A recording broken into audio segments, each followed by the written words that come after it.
우리 표와 캠페인 같이 하도록 하겠습니다. 자, 시작. 복음으로 교회를 새롭게, 세상을 이롭게, 복음으로 가정을 세우겠습니다. 복음으로 전도하고 선교하겠습니다. 복음으로 세상을 섬기겠습니다. 아멘. 묵상 말씀 사도행전 17장 31절 우리 세 번 같이 하겠습니다. 이는 정하신 사람으로 하여금 천하를 공의로 심판할 날을 작정하시고 이에 그를 죽은 자 가운데서 다시 살리신 것으로 모든 사람에게 믿을 만한 증거를 주셨음이니라 하니라. 이는 정하신 사람으로 하여금 천하를 공의로 심판할 날을 작정하시고 이에 그를 죽은 자 가운데서 다시 살리신 것으로 모든 사람에게 믿을 만한 증거를 주셨음이니라 하니라. 이는 정하신 사람으로 하여금 천하를 공의로 심판할 날을 작정하시고 이에 그를 죽은 자 가운데서 다시 살리신 것으로 모든 사람에게 믿을 만한 증거를 주셨음이니라 하니라. 아멘. 자, 오늘부터 구약에 있는 요나서를 우리가 묵상하게 됩니다. 오늘 하나님께서 주시는 말씀은 요나서 1장 1절에서 17절까지 말씀입니다. 자, 오늘 본문을 통해서 하나님을 거부한 선지자, 하나님을 거부한 선지자라는 제목으로 말씀의 은혜를 같이 나누겠습니다. 하나님이 하시는 일들은 인간이 다 이해할 수가 없습니다. 그래서 어떨 때 보면 정말 하나님이 하시는 일이 이상하게 느껴질 때도 있어요. 그러나 사실 그것은 하나님이 이상한 것이 아니라 크신 하나님을 우리가 다 헤아리지 못하기 때문에 그런 것입니다. 우리 요나서를 읽다 보면 하나님이 왜 이런 사람을 사용하실까 하는 것부터가 잘 이해가 되지 않습니다. 성경에 많은 선지자들이 나오지만 요나같이 이상한 선지자는 없습니다. 선지자는 하나님의 뜻을 사람들에게 전달해야 되는 그런 특별한 사람입니다. 그렇기 때문에 자기의 생각이 이 안에 들어가서는 안 돼요. 자기 의견이란 게 없어야 돼요. 100% 하나님의 뜻을 그대로 전달해야 되는 사람입니다. 심지어 호세아 선지자 같은 경우는 우리가 아는 것처럼 그의 삶 전체가 하나님의 메시지가 되었습니다.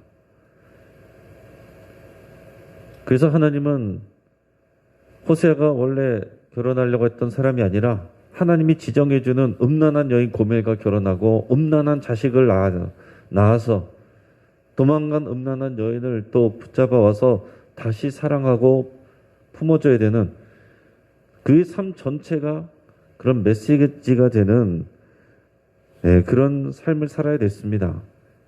이런 것이 원래 선지자의 삶이거든요. 그런데 요나는 하나님의 뜻을 정면으로 거부하고 도망다닌 그런 선지자입니다. 어떻게 이런 사람이 있을 수가 있겠어요? 직업을 가진 사람들이 자신의 사명을 감당하지 않는다라고 한다면 얼마나 이상한 세상이 되겠습니까? 환자를 보지 않는 의사, 불을 끌어가지 않는 소방관, 도둑을 잡지 않는 경찰, 설교를 거부하는 목사, 물건을 팔지 않으려는 장사꾼, 다들 이런 사람들이 있다고 한다면 세상이 돌아가지가 않겠죠. 선지자인 요나가 하나님의 뜻을 거부하고 도망다니는 것도 이상하지만 이런 요나를 굳이 사용하시려는 하나님도 우리가 참 이해하기가 어렵습니다. 오늘 본문의 1절에서 3절 말씀을 우리 먼저 같이 읽겠습니다. 여호와의 말씀이 아미떼 아들 요나에게 임하니라. 이르시되 너는 일어나 저 큰 성읍 니느웨로 가서 그것을 향하여 외치라. 그 악독이 내 앞에 상달되었음이니라 하시니라. 그러나 요나가 여호와의 얼굴을 피하려고 일어나 다시스로 도망하려 하여 욥바로 내려갔더니 마침 다시스로 가는 배를 만난지라. 여호와의 얼굴을 피하여 그들과 함께 다시스로 가려고 백사스를 주고 배에 올랐더라. 아멘. 자, 이 요나서의 배경은 주전 8세기경입니다. 요나는 북이스라엘 여로보암 2세 때 살았던 인물로 우리가 여겨지고 있습니다. 그때는 대략 주전 782년에서 753년 사이, 그러니까 예수님이 오시기 전에 거의 800년 가까운 그 시간 전에 살았던 사람이에요.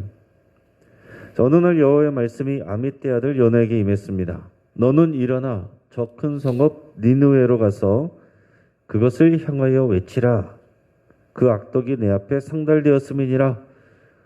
하나님이 요나를 불러서 이 명령을 하셨습니다. 자, 니느웨는 큰 성읍인데, 니느웨는 그 당시 이 아시리아 제국, 우리 성경을 하면은 아수르죠.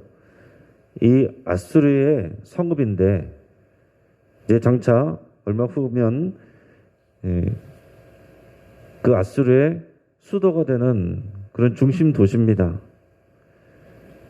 이 니느웨는 현재는 이라크 지역에 속해 있어요. 니네베라고 이렇게 발음합니다. 티그리스 강의 동쪽, 오늘날의 이라크 모술 지역의 맞은편에 위치해 있습니다. 자, 아수르는 여로보암 2세 때 내부적인 다툼을 벌여서 잠시 주춤하긴 했지만은 고대 근동 지역의 패권 국가였고 잔인하기로 악명이 높았습니다. 아수르는 주전 722년에 결국 북이스라엘을 멸망하게 하는 그런 나라예요.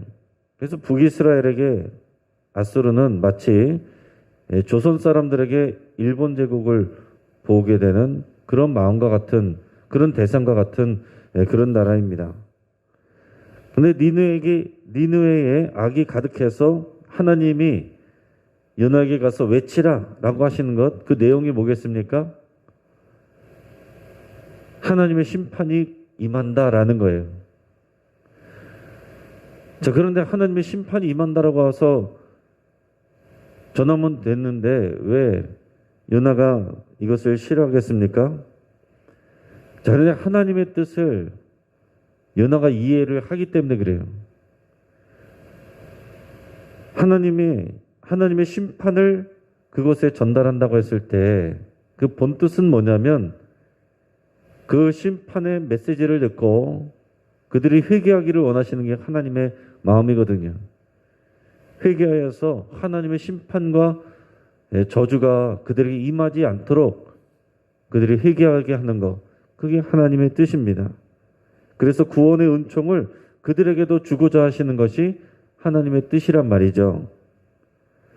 요나는 그런 하나님의 의도를 정확히 파악하고 있습니다. 그래서 싫었던 거예요. 자기들을 괴롭히고 힘들게 하는 이 아수르의, 이 니느웨 사람들이 그 나쁜 사람들이라고 생각하는 그 못된 사람들이 회개해서 구원받는 꼴을 보고 싶지가 않은 것입니다. 그는 하나님의 얼굴을 피하려고 다시스로 도망가려고 했어요. 그래서 항구 도시인 요빠로 내려갔다라고 그랬습니다. 그 당시 다시스는 어디냐면 지금의 이제 스페인에 해당되는 지역입니다. 그 사도 바울도 보면 땅끝까지 복음을 전하라는 말씀에 순종하기 위해서 서바나로 가려고 했는데 서바나가 스페인이죠. 이 다시스도 스페인 땅이에요. 그 당시 사람들은 지구가 평평하다고 생각을 했고 그 지구의 끝이 다시스, 그 당시에는 다시스, 신약시대에는 서바나라고 생각을 했습니다. 근데 마침 갔는데 요빠에서 보니까 다시스로 가는 배가 있어요. 여객선이 아닙니다. 그런 배가 있는 것을 보고서 백사스를 낼 테니 나를 태워달라 하고서 돈을 주고 그 배를 올라탔습니다. 그런데 그 후에 이어지는 내용들을 보면 이 사람들의 모습이 참 이중적이다라는 것을 느끼게 됩니다. 우리 본문의 4절에서 6절까지 말씀을 우리 같이 읽습니다. 여호와께서 큰 바람을 바다 위에 내리심에 바다 가운데에 큰 폭풍이 일어나 배가 거의 깨지게 된지라. 사공들이 두려워하여 각각 자기의 신을 부르고 또 배를 가볍게 하려고 그 가운데 물건들을 바다에 던지니라. 그러나 요나는 배 밑층에 내려가서 누워 깊이 잠이 든지라. 선장이 그에게 가서 이르되 자는 자여 어찌함이냐 일어나서 네 하나님께 구하라. 혹시 하나님이 우리를 생각하사 망하지 아니하게 하시리라 하니라. 아멘. 자, 여호와 하나님께서 이 배가 출발을 했는데 큰 바람과 큰 폭풍을 내리셨습니다. 그래서 요나가 탄 배가 거의 깨지게 됐어요. 근데 이 배의 선원들은 다 이방인들입니다. 그들이 이제 두려워서 각자의 신을 부르기 시작했어요. 그러면서 동시에 배를 가볍게 하려고 배에 있는 물건들을 바다에 던졌습니다. 곰곰이 생각해 보세요. 이게 굉장히 이중적인 행동이에요. 입으로는 자신들의 신을 믿는다고 고백하면서 신들에게 도움을 구하고 있어요. 그러나 행동은 인간적으로 이 배의 무게를 가볍게 하려고 자기의 짐들을 버리고 있습니다. 그러니까 입으로는 자기들의 신의 도움을 구한다고 고백하고 있지만 행동으로는 자신들의 살 길을 위해서 인간적인 방법을 취하고 있다라는 거예요. 그래서 이중적입니다. 하지만 그렇다고 해서 그들을 뭐라고 할 건 없어요. 왜냐하면 이방인들의 종교, 일반적인 종교, 또 이런 원시 종교들에 보면 인간과 신의 관계는 우리 기독교처럼 이런 사랑의 관계, 신뢰의 관계, 언약 관계, 그런 관계가 아닙니다. 그냥 숭배하는 신이에요. 그래서 잘 보이든지 또는 잘못하면은 내가 벌을 받을까봐 두려워하든지 그래서 숭배하는 그런 관계예요. 그래서 제사를 드려서 또 제물을 드려서 내가 어려움을 피하고 좀 도움을 얻으려는 그런 관계이지 우리가 믿는 하나님처럼 예수님처럼 그런 사랑과 신뢰와 언약의 관계는 아니기 때문에 이중적인 그들의 행동을 뭐라 그럴 건 없습니다. 자, 그런데 지금 요나는 배 밑층에 내려가서 누워 깊이 잠이 들어 있었습니다. 이 설명은 요나의 영적인 상태를 보여주고 있어요. 지금 이런 위기 상황 가운데 선지자가 깊이 잠이 들어 있다는 것은 영적으로 잠들어 있다는 것을 보여주는 거예요. 그리고 배 밑층에 있다는 것은 그의 삶이 영적으로 추락해 있다는 것을 보여주고 있습니다. 이방인인 선장이 요나를 깨웠습니다. 그러면서 뭐라고 하냐면 너의 하나님께 구하라. 혹시 하나님이 우리를 생각하사 망하지 아니하게 하시리라. 이렇게 얘기합니다. 자, 하나님의 선지자는 잠들어 있고 이방 사람이 와서 너의 하나님께 기도해라 라고 하는 상황이에요. 상황 자체가 참 아이러니컬하죠. 자, 그런데 여기서 말하는 하나님께 기도해라 라는 것은 그들이 말할 때는 여호와 하나님을 알고 얘기하는 게 아닙니다. 어떤 신인지는 모르지만 네가 믿는 신에게 기도해라 이런 표현이에요. 여기서 말하는 하나님은 원래 하나님이라는 말은 이것은 그냥 일반 명사입니다. 하나님의 이름은 우리가 알고 있는 것처럼 여호와이고 하나님이라는 말은 영어로 하면 그냥 God이에요. 이방인 사람들도 자기들의 God, 자기들의 신들에게 지금 기도하고 있는 것이고 지금 보니까 요나는 태평하게 잠을 자고 있으니 네가 믿는 너의 하나님, 이게 누군지도 몰라도 너의 하나님께 너도 빨리 기도를 해라. 우리의 신이든지 너의 신이든지 누구든지 하여튼간 이 상황을 혹시 도와줄 줄 아느냐? 혹시 도와줄 줄 아느냐? 이것은 믿음이 있어서 하는 얘기가 아니죠. 그것은 하나님이 요구하시는 그런 믿음은 아닙니다. 그것은 그저 확률을 높이는 거예요. 어려움을 만나면 믿음 없는 사람들이 뭐라 그래요? 아이고 하나님 부처님 알라신 천지 신명님 누구라도 와서 도와달라고 하여튼 아는 신들을 다 부르는 거. 하나님이 원하는 믿음은 그런 게 아닙니다. 혹시 도와주실까? 또는 여러 신들을 믿는 중에 하나님도 부르는 거. 이런 기도는 하나님이 들으시는 기도가 아닙니다. 지금 이제 이방인 선장은 그런 정도의 생각으로 요나에게 얘기를 하는 거예요. 그런데 요나를 보면 그들보다 더 이중적인 태도를 보여줍니다. 그 다음에 보니까 상황이 나아지지 않으니까 이 선원들이 제비를 뽑았습니다. 도대체 누구 때문에 이런 일이 일어났는지. 보통 배를 타는 사람들은 그 생명이 달린 일이기 때문에 대부분 이제 그 바다에 관계된 신들에게 제물을 바치든지 또 그런 신앙심을 보통 다 가지고 있습니다. 그러면서 제비를 뽑았는데 요나가 딱 나왔어요. 그래서 사람들이 물어봅니다. 당신의 정체가 뭐냐? 도대체 무슨 일이 있었길래 이런 일이 일어났는지 얘기를 해보라. 그래서 요나가 얘기하는 바가 8절, 9절 내용입니다. 우리 같이 읽어보겠습니다. 무리가 그에게 이르되 청하건대 이 재앙이 누구 때문에 우리에게 임하였는가 말하라.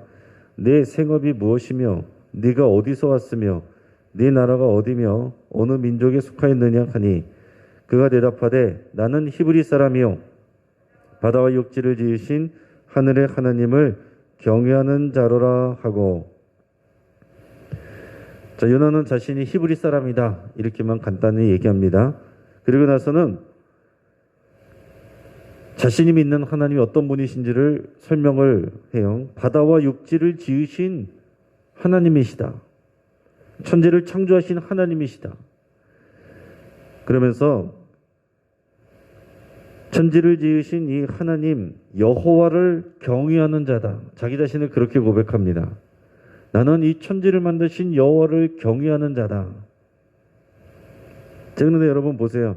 바다와 육지를 지으신 하나님이 내가 믿는 하나님이라고 고백하는 사람이 하나님의 얼굴을 피해서 지금 도망가고 있습니다. 나는 하나님을 경외하는 자다. 그렇게 말하는 사람이 하나님의 뜻을 거부하고 불순종하고 있습니다. 말과 행동이 이렇게 달라요. 이중적입니다. 자, 더 재미있는 것은 뭐냐면 여호와 하나님을 모르는 선원들은 점점 더 여호와께 기도하고 여호와를 경외하게 됩니다. 근데 요나는 여전히 하나님의 뜻을 외면하고 불순종한다는 점이에요. 선원들이 요나에게 물었습니다. 우리가 어떻게 하여야 바다가 잔잔해지겠느냐 물어봅니다. 우리 12절에서 14절까지 말씀을 읽어보겠습니다. 그가 대답하되 나를 들어 바다에 던지라. 그리하면 바다가 너희를 위하여 잔잔하리라. 너희가 이 폭풍을 만난 것이 나 때문인지를 내가 아노라 하니라. 그러나 그 사람들이 힘써 노를 저어 배를 육지로 돌리고자 하다가 바다가 그들을 향하여 점점 더 흉용함으로 능히 못한지라. 우리가 여호와께 부르짖어 이르되 여호와여 구하고 구하오니 이 사람의 생명 때문에 우리를 멸망시키지 마옵소서. 무죄한 피를 우리에게 돌리지 마옵소서. 주 여호와께서는 주의 뜻대로 행하심이니이다 하고. 자, 요나는 자기를 들어서 바다에 던지라. 그러면 바다가 잠잠해질 것이다 그랬습니다. 저도 예전에는 이 말씀을 읽으면 그래도 요나가 자기 희생적인 사람이다 이런 생각을 했어요. 오늘 말씀을 잘 이해를 하면 그런 것이 아닙니다. 사실 요나는 계속해서 하나님께 불순종하고 있는 거예요. 지금 요나가 해야 될 일은 뭐냐면 나를 들어서 바다에 던지라. 이게 하나님의 뜻은 아니죠. 하나님의 뜻은 요나가 회개하는 것입니다. 그리고 하나님이 가라고 하는 것으로 가는 그 사명을 감당하는 것이 하나님의 뜻이지, 나를 들어서 바다에 던져라. 바다에 던지면 어떻게 됩니까? 요나는 죽어야 되는 거잖아요. 요나가 죽는 것이 하나님의 뜻은 아니죠. 자, 그런데 요나는 지금 왜 그런 말을 하고 있는 것이냐면 하나님의 뜻을 내가 순종하여 회개하고 내가 하나님의 뜻을 따르느니 차라리 죽음을 선택한다라는 거예요. 하나님이 원하시는 그런 태도는 아닙니다. 하나님은 살게 하시고 지금 니느웨에게도 생명을 주시고자 하는 하나님인데 하나님의 선지자가 그 사명은 감당하지 않고 나를 차라리 죽여라. 이 하나님이 원하시는 바가 아니에요. 하나님 앞에서 저항하고 불순종하는 것입니다. 도망가다가 못해서 이제는 죽음을 통해서 하나님을 피하려고 하는 거예요. 그런데 하나님이 주신 생명과 사명을 가볍게 여기는 이런 요나와 달리 이방 선원들은 어떻게 하냐면은 바로 던진 게 아닙니다. 나를 던지라 그러면 될 것이다라고 그랬는데 그들은 어떻게든 요나를 살려보려고 배를 열심히 노를 저어가지고 무트로 다시 나가려고 그랬어요.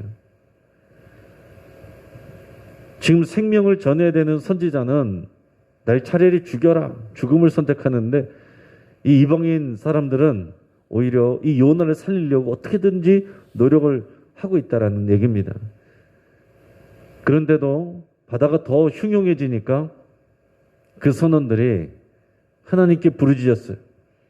아까는 자기들의 신들에게 기도했는데 지금은 이 요나가 믿는 여호와 하나님께 부르짖었어요. 그들이 다 같이 입을 모아서 여호와 하나님께 기도를 하면서 이 사람 때문에 무죄한 피를 흘리지 않게 해주십시오. 여호와께서는 주의 뜻대로 행하십시오.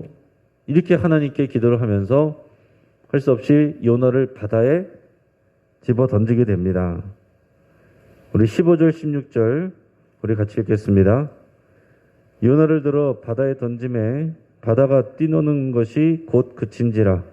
그 사람들이 여호와를 크게 두려워하여 여호와께 제물을 드리고 서원을 하였더라. 아멘. 자, 재미있는 것은 요나는 계속 불순종하고 있는데 이 요나로 인해서 이방인들이 여호와 하나님께 부르짖게 되고 여호와 하나님을 경외하게 되고 여호와 하나님께 제물을 드리고 여호와 하나님께 서원을 하고 있어요. 이 요나가 하는 일이 아니라 하나님이 하시는 일입니다. 이 불순종하는 요나를 통해서도 하나님은 이런 역사를 이루시는 것을 우리가 보게 됩니다. 이 얼마나 아이러니한 상황입니까? 하나님의 선지자는 죽음을 선택하는데 이방인 사람들은 오히려 사람을 살리려고 하고 하나님의 선지자는 하나님께 불순종하는데 오히려 이방인 선원들은 그 요나로 인해서 하나님을 경외하고 하나님께 기도하는 이런 상황들이 됐다라는 얘기예요. 자, 그런데 더 놀라운 것이 있습니다. 그것은 하나님의 행동입니다. 17절 말씀 우리 같이 읽겠습니다. 여호와께서 이미 큰 물고기를 예비하사 요나를 삼키게 하셨으므로 요나가 밤낮 3일을 물고기 뱃속에 있으리라. 아멘. 요나가 바다에 빠졌는데 요나가 원한 것은 그냥 자기는 죽을 걸 생각하고 그렇게 해달라고 한 것이고 바다에 빠졌는데 하나님은 이미 큰 물고기를 예비해 놓으셨습니다. 이것을 요나가 예상한 게 아니에요. 하나님이 요나를 예상하고 큰 물고기를 이미 준비해 놓으셨다라는 것입니다. 그래서 우리 아는 것처럼 밤낮 3일을 물고기 뱃속에 있게 됩니다. 여러분, 이 상황은 굉장히 중요한 상황이 돼요. 그래서 나중에 예수님이 자신에게 표적을 구하는 사람들에게 요나의 표적 외에는 너희들에게 보여줄 표적이 없다라고 그랬어요. 그러니까 요나가 물고기 뱃속에 들어갔던 3일 동안 들어갔다가 다시 밖으로 나와서 살게 됐던 이야기는 예수님이 무덤에 들어가서 3일 동안 계시다가 다시 부활하신 사건을 예표하는 사건이 됩니다. 그래서 이런 요나를 성경적으로 보면 굉장히 중요하게 예수님이 말씀을 하세요. 그리고 요나는 자신이 이 사람들을 위해서 자기 생명을 주려고 그런 것이 아니라 죽음을 통해서 하나님을 거부한 것이었지만은 그러나 그의 삶이 다른 사람들을 위해서 죽는 그런 예수님의 십자가 죽음을 예표한다라고 할 수 있습니다.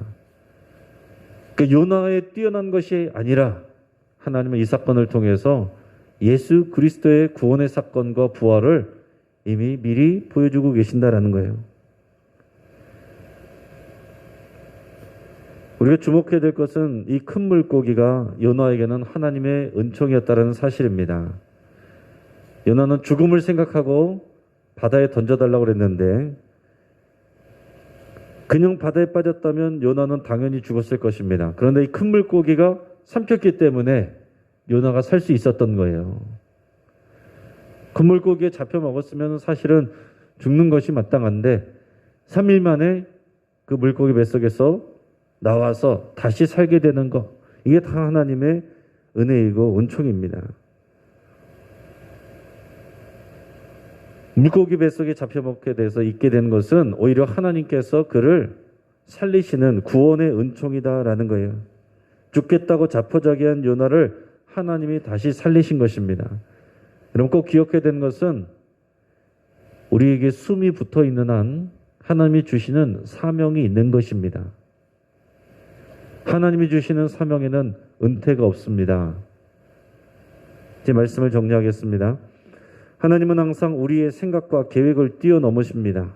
니느웨 백성들은 이스라엘 백성들의 원수이고 하나님을 멸시하는 자들이지만 하나님은 그들도 구원하기를 원하십니다. 요나는 선지자로 부름받았음에도 불구하고 하나님께 불순종했습니다.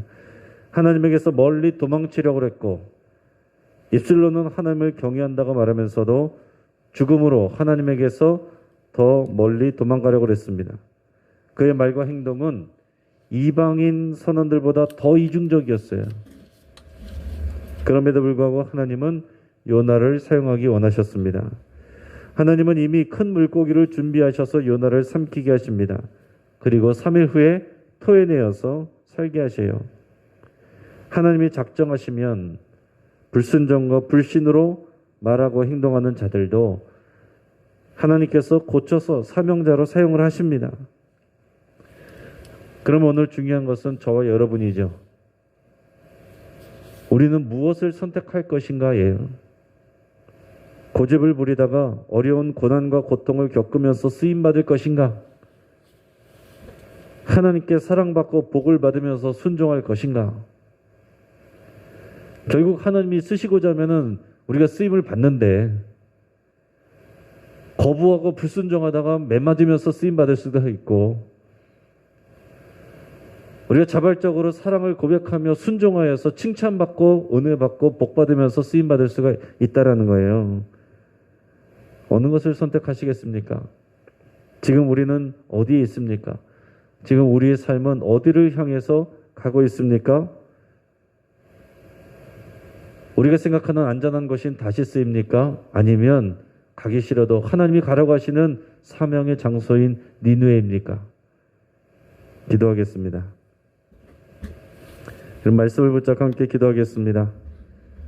내 생각을 고집하면서 하나님께 불순종했거나 불순종하고 있는 것이 있다면 회개할 수 있기를 바랍니다.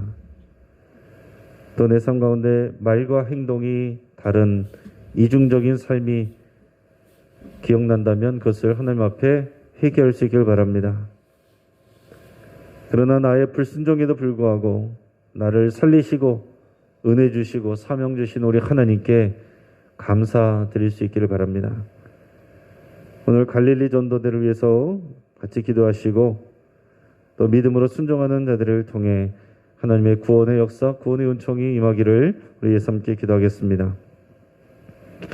이제 코로나 상황이 이제 모든 사회적 거리나 이런 것들이 풀리는 상황입니다. 이제는 조심하면서도 다시 모여서 예배하고 교제하는 우리 영신교회가 되기를 위해서 우리가 같이 기도할 수 있길 바랍니다. 마음이 해이해져 있거나 두려움에 빠져 있는 성도들에게 우리 하나님께서 새로운 용기를 주시고 비전을 주시기를 우리 함께 기도하겠습니다. 요나를 다시 사명의 자리로 세우시는 것과 같이 이제는 우리가 다시 회복되고 하나님 앞에 서야 될 이 시간입니다. 우리 이것을 위해서 여러분 간절히 기도하시고 우리 지난 화요일에 강선회가 은혜 가운데 잘 마쳤습니다. 평화롭고 은혜로운 노예로 성장할 수 있도록 우리 교단 가운데서 가장 늦게 출발한 노예이고 아직은 작은 노예입니다. 그렇기 때문에 새롭게 모든 것을 시작할 수 있는 노예이고 정말 하나님을 기쁘시게 할 수 있는 그런 좋은 한국의 좋은 노예의 모델이 될 수 있는 노예가 될 수 있도록 위해서 같이 기도하겠습니다. 우리 영신교회가 우리 강서 노예와 또 우리의 총회 그리고 한국교회와 열방을 잘 섬길 수 있기를 위해서 함께 기도하겠습니다. 이 시간 주여 한번 부르짖고 여러 가지 기도 제목과 여러분들의 기도 제목으로 하나님 앞에 나가겠습니다. 같이 기도하겠습니다. 주여